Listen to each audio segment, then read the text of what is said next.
കരടി, ആന, ഹിപ്പോപ്പൊട്ടാമസ്,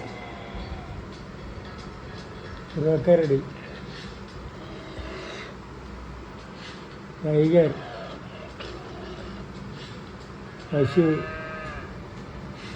സിംഹം. അപ്പു വേണ്ട.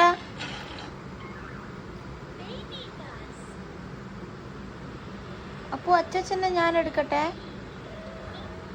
വായിലടിച്ചിട്ടില്ല. ഞാൻ എടുക്കട്ടെ അച്ഛനാ? മോളെ അപ്പു ജീജി എടുക്കട്ടെ?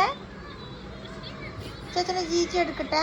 കണ്ടോ, ജീജി അച്ഛനാ? അപ്പു അച്ഛനാണോ? ജീജി അച്ഛനല്ലേ? ജീജി അച്ഛനല്ലേ? ദേഷ്യം വരുന്നുണ്ടോടാ? നിനക്ക് ദേഷ്യം വരുന്നുണ്ടോ? നല്ല ക്ഷമ ഉണ്ടല്ലോ.